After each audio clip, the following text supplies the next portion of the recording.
Gujarati live 21 news ચેનલમાં આપનું હાર્દિક સ્વાગત છે। 75મો તાલુકા કક્ષાનો વનમહોત્સવ 2024 ભાગ્યોદય ભૂ વિદ્યાલય પરસોડા માલપુર શ્રી ધવલસિંહ એન ઝાલામાન ધારાસભ્ય શ્રી બાયડ માલપુર ભાગ્યશ્રીબેન એન પંડયામાન પ્રમુખ શ્રી માલપુર તાલુકા શ્રી ધવલકુમાર વી ચૌધરી માન મામલતદાર શ્રી માલપુર શ્રી ભૌમિકસિંહ એમ રાઠોડ માન તાલુકા વિકાસ અધિકારી શ્રી માલપુર શ્રી રાજેન્દ્રભાઈ એન પટેલ માન ઉપપ્રમુખ શ્રી તાલુકા પંચાયત માલપુર શ્રી નિર્ભયસિંહ બી રાઠોડ માન ઉપપ્રમુખ શ્રી જિલ્લા પંચાયત અરવલ્લી જિલ્લા સદસ્યશ્રીઓ તથા તાલુકા સદસ્યશ્રીઓ ભાગ્યોદય ભૂ વિદ્યાલય પરસોડા તા માલપુર જી અરવલ્લી જયપાલસિંહ પી ચાવડા પરિક્ષેત્ર વન અધિકારી શ્રી વિસ્તરણ રેન્જ માલપુર સુરેશકુમાર જે પટેલ આચાર્ય શ્રી ભાગ્યોદય ભૂ વિદ્યાલય પરસોડા અજયસિંહ બી રાઠોડ પરિક્ષેત્ર વન અધિકારી શ્રી ક્ષેત્રીય રેન્જ માલપુર માલપુર તાલુકામાં સામાજિક વનીકરણ વિભાગ વિસ્તરણ રેન્જ માલપુર હસ્તક આવેલ નર્સરીઓમાં કુલ 3,52,746 રોપા ઉછેરવામાં આવેલ છે, જેમાંથી ખાતાકીય યોજના હેઠળ કુલ 21,000 હેક્ટર જમીનમાં 26,546 રોપા વાવેતર કરવામાં આવેલ છે તથા અંદાજિત 181 જેટલા લાભાર્થી ખેડૂતોને તેમની માલિકીની જમીનમાં 1,04,200 રોપા ઉછેરવામાં આવશે, જેનો આર્થિક ફાયદો તેઓ મેળવી શકશે। સાથે સાથે વનમહોત્સવ યોજનામાં ગ્રામ પંચાયતો શાળાઓ હાઈસ્કૂલો કોલેજો આંગણવાડીઓ અન્ય તમામ સરકારી કચેરીઓ સહકારી મંડળીઓ સ્વૈચ્છિક સંસ્થાઓ અને વ્યક્તિગત પર્યાવરણ પ્રેમીઓને એક પેડ માંગ કે નામ કાર્યક્રમ તથા અન્ય કાર્યક્રમોમાં 1,72,040 રોપાઓનું લાભાર્થીઓને વિતરણ કરી લાભ મેળવેલ છે। ગુજરાતની વિકાસશીલ પ્રજા પર્યાવરણ પ્રેમી છે। આજે પણ મોટી સંખ્યામાં વિવિધ ક્ષેત્રોના લોકો મહિલાઓ વિદ્યાર્થીઓ જોડાયેલા છે, તે દર્શાવે છે કે વનોના જતન પ્રત્યે જાગૃતિ કેળવી છે। આ જાગૃતિ સાથે આપણો અંતરનો નાતો જોડાયેલો છે। આવો આપણે સૌ સાથે મળી માલપુર તાલુકાને હરિયાળો બનાવીએ અને ગ્લોબલ વોર્મિંગ જેવી વૈશ્વિક સમસ્યાનો વધુમાં વધુ વૃક્ષો વાવેતર કરી સામનો કરીએ। ગુજરાતના પનોતા પુત્ર અને ભારત સરકારના તત્કાલીન ખેતી અને વન વિભાગના મંત્રી શ્રી ભારતીય સંસ્કૃતિ અને અસ્મિતાના ચાહક એવા સ્વ શ્રી કનૈયાલાલ માણેકલાલ મુનશીજીએ 1950 માંગ વૃક્ષોનું મહત્વ સમજી દીર્ઘદ્રષ્ટિ પૂર્વક વન મહોત્સવ ઉજવણીની શરૂઆત કરાવેલ। તેઓ કહેતા કે વૃક્ષ એટલે જળ, જળ એટલે અન્ન, અન્ન એટલે જીવન। આ યુક્તિને સાર્થક કરવા વન મહોત્સવની ઉજવણી થાય છે। ગુજરાત રાજ્ય વન વિભાગ દ્વારા આ વર્ષે 75માં વન મહોત્સવ ઉજવણી કરવામાં આવી રહ્યો છે। વન મહોત્સવ એટલે વધુમાં વધુ વૃક્ષો વાવવાની ઝુંબેશ।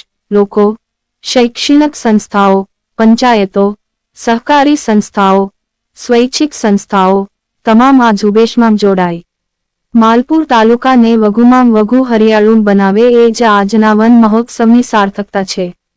રિપોર્ટર હર્ષભાઈ એમ પટેલ સાથે રાજેન્દ્રભાઈ પટેલ અરવલ્લી હતા અને આપણે આપણા સ્વજનોને ગુમાવ્યા હતા। હું અહીંયા તમામને વિનંતી કરવા માંગીશ કે વૃક્ષ વાવવું એ બોલવાનું નથી, પરંતુ સાચા અર્થમાં ચરિતાર્થ કરવાનું છે। જેમ આપણે એક બાળકની જાળવણી કરીએ છીએ, બાળકનો ઉછેર કરીએ છીએ, તેવી જ રીતે એક વૃક્ષનો ઉછેર કરવાનો છે। અહીંયા આપણે નાટકમાં જોયું કે વૃક્ષ ઉગતા વૃક્ષની જાળવણી કરતા વર્ષો વીતી જાય છે, પરંતુ વૃક્ષની કુહાડીથી જ્યારે આપણે કાપવા જઈએ છીએ ત્યારે આપણી એ વર્ષોની મહેનત પર પાણી ફરી જતું હોય છે।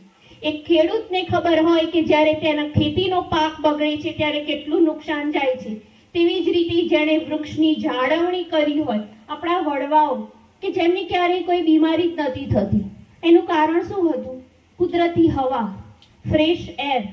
હવે તો કહેવાય છે કે શહેરના લોકો ફ્રેશ એર મેળવવા માટે વીકેન્ડ પર જતા હોય છે।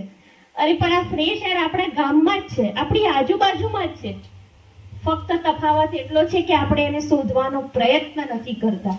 તો અહીંયા બેઠેલાને હું વિનંતી કરીશ કે એક વ્યક્તિ એક વૃક્ષ વાવે અને એ જ એની જાળવણી કરે, એની જાળવણી કરી, એ જ વૃક્ષ તમને છાંયો આપશે. આપણા પૂર્વજોએ આપણા માટે વૃક્ષો વાવ્યા તો આપણે આજે એના ફળ ચાખીએ છીએ. તેવી જ રીતે આપણે જો વૃક્ષો વાવીશું તો આપણી આવનારી પેઢી માટે અને આપણી આવનારી પેઢી તેના ફળ ચાખશે. તો દરેકને હું નમ્ર વિનંતી કરું છું કે જે સમય, જે ભૂતકાળ જતો રહ્યો એને આપણે યાદ નથી કરવો, પરંતુ ભવિષ્યમાં આપણી આવનારી પેઢી માટે આવો સમય ફરીથી ન આવે તેવી પ્રભુને પ્રાર્થના કરીએ અને વૃક્ષો વાવી આપણા પર્યાવરણને શુદ્ધ બનાવીએ, આપણા વાતાવરણને શુદ્ધ બનાવીએ. અને જો આપણું પરિવાર, આપણો સમાજ જો શુદ્ધ હશે તો આપણા રાષ્ટ્રનું કલ્યાણ થશે. અને ગૌરવ લેવાય જેવી વાત તો એ છે કે આપણા રાજ્યપાલ શ્રી આચાર્ય દેવવ્રતજી પણ પ્રાકૃતિક ખેતીને, વૃક્ષ ઉછેરને આટલું બધું મહત્વ આપી રહ્યા હોય તો આપણે પણ એક સામાન્ય નાગરિક છીએ.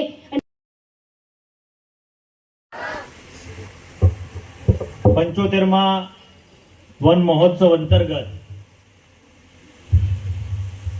અહીં ઉપસ્થિત બોલો ભારત માતા કી. મને તો એવું લાગે છે માં ભારતી એકલી છોકરાઓની જ છે. આ બધા બેઠેલા, મારી બહેનો બેઠેલી છે, અહીંયા ગામના આગેવાનો, વડીલો બેઠા છે. બોલો ભારત માતા.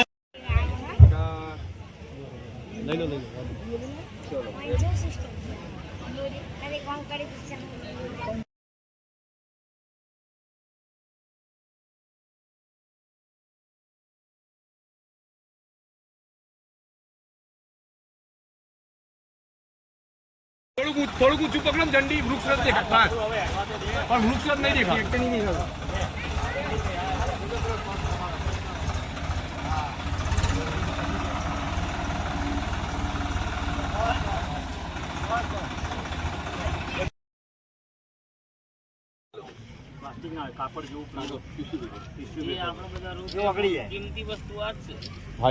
પિન્ટુ બાપુ તેમજ તાલુકા પંચાયતના પ્રમુખ, તાલુકા સંગઠનના પ્રમુખ, ટીડીઓ શ્રી તેમજ આરએફઓ, વનીકરણ વિભાગના તમામ અધિકારીઓ, પીએસઆઈ શ્રી, તાલુકા સદસ્યો, મહામંત્રી, આરએનબી વાળા, યુવા મોરચાના પ્રમુખ, પાછળ બિરાજમાલા સરપંચો, યુવાન સાથી કાર્યકર્તાઓ, ગામના બંને આગેવાનો, બંને વલ્લભભાઈ, તેમજ અહીં ઉપસ્થિત ગામના તમામ વડીલો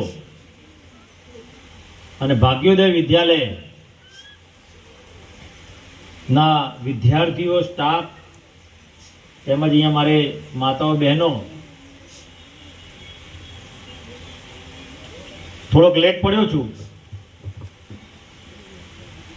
પરંતુ માન્ય વડાપ્રધાન નરેન્દ્રભાઈ મોદી સાહેબ એક હાકલ કરી, એક પેડ માં કે નામ.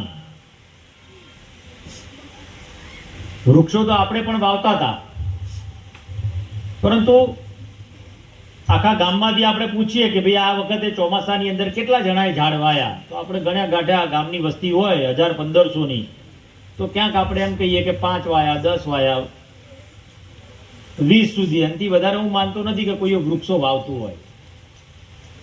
પરંતુ જે દિવસે માન્ય વડાપ્રધાન શ્રીએ નરેન્દ્રભાઈ મોદી સાહેબે પોતે વૃક્ષ વાયુ અને એક પેડ માં કે નામ અંતર્ગત આખા ભારતના તમામ નાગરિકોને એમ કીધું કે ભાઈ તમે એક વૃક્ષ વાવો, માની યાદગીરીમાં, માની જોડે, અને એક સેલ્ફી પાડીને તમે મોકલો. સાહેબ, લાખો અને કરોડોની સંખ્યામાં ભારત દેશની અંદર વૃક્ષોનું વાવેતર થયું. વન વિભાગ દ્વારા દર વખતે વૃક્ષોનું વાવેતર કરવામાં આવતું હોય છે. વૃક્ષોની જાગૃતતા માટે આ 75મો વન મહોત્સવની ઉજવણી થતી હોય છે. પરંતુ દર વખત કરતા આજરોજ 75મા વન મહોત્સવ અંતર્ગત માલપુર તાલુકાના પરસોડા ગામે ભાગ્યોદય વિદ્યાલયમાં વન મહોત્સવની ઉજવણી કરવામાં આવી. એક પેડ માં કે નામ અંતર્ગત માન્ય વડાપ્રધાન નરેન્દ્રભાઈ મોદી સાહેબનું આહવાન કર્યું છે ને આહવાનના ભાગરૂપે આજે અહીંયા 1000 જેટલા વૃક્ષોનું વિતરણ પણ કરવામાં આવશે. સાથે સાથે વૃક્ષારોપણનો કાર્યક્રમ પણ કરવામાં આવ્યો છે.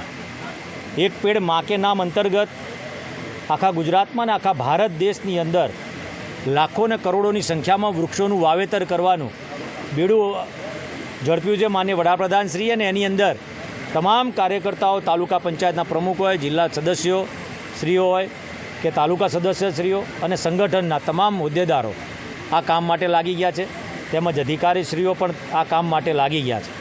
વૃક્ષો વાવવા જોઈએ, વૃક્ષમાં રણછોડ છે એવી વાત સાથે હું આપ સર્વને, આ માલપુર તાલુકાની જનતાને વિનંતી કરું છું કે આપણે જો આવનારા દિવસોની અંદર આપણી પેઢીને સુખી અને સમૃદ્ધ રાખવી હશે, એવો સમય ના આવે કે ઓક્સિજન આપણે વેચાતો લેવો પડે. એના માટે આપણા ઘરમાં કે આપણા ઘરની બહાર, ઘરની બાજુમાં અથવા આપણા ખેતરોની અંદર વૃક્ષોનું વાવેતર કરીએ, એ જ તમામ નાગરિકોને વિનંતી. Thank you.